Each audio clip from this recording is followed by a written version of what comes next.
One time on the Today Show, I was interviewing Senator Muskie. He at that time was an important Democratic senator, and he was also chairman of the Democratic Party simultaneously. And Muskie and I were sitting in two chairs at slight angle to each other.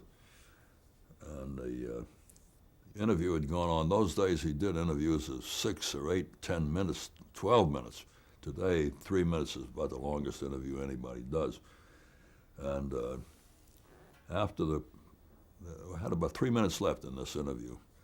And the floor director, who's getting a cue from the director, who's in a control room which you don't see, the director tells the floor director something. The floor director leaned over a table and came up with a cue card, which he put something in grease pencil, big black letters. And usually when he does that, it's because the producer of the program in New York, in this case Stuart Schulberg, had told the director in Washington, tell Monroe to ask this question.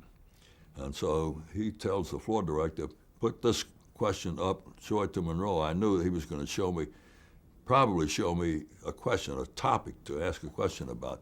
The cue card came up, hills of the party. I couldn't figure out what hills of the party could possibly mean. It didn't make any sense. Hills of the party didn't make a bit of sense.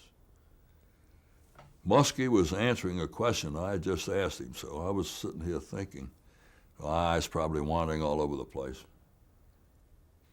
And I couldn't think. And I figured I better let the floor director know so he can let the director know so he can let the producer know. I don't know what he's talking about. So I shrugged my shoulders like this. Muskie looked at me, shrugging my shoulders, and that threw him off. He probably felt Monroe's telling these guys I'm out of control. So he stopped all of a sudden. And I said to myself, please God, don't stop now. I can't remember what I asked you. I don't know what you were saying. I'm not ready with another question. Please continue. And he realized it was some television business he didn't need to worry about. And he resumed his answer, for which I was very grateful. The floor director looked at me and he shrugged his shoulders. You don't know what it means, how do I know what it means? So then I started working on the phonics, the sound. Party was probably the Democratic Party. He was chairman of the Democratic Party. Hills, something wrong, somebody got a sound wrong. It must be, the only thing it could be is ills, I-L-L-S, without any H on it. Somebody had added the damn H. It was ills, troubles of the Democratic Party. The ills was in there because Stuart Schulberg reads Shakespeare and he has fancy words. He wouldn't say troubles of the Democratic Party. So troubles of the Democratic Party, which was easy because the Democratic Party was deeply in debt and so forth. I was avoiding the question because I knew it was a standard answer to it and I wasn't going to generate anything very interesting.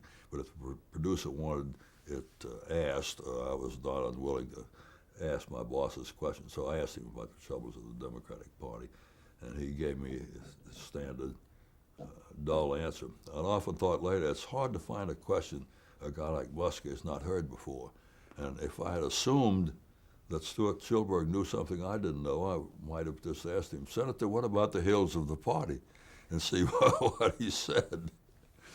But I didn't have the nerve to do that. But that's an example of a director telling you something which is going astray and causing a momentary bit of confusion. The only thing the audience saw of that mix-up was Muskie stopping briefly and then resuming his answer.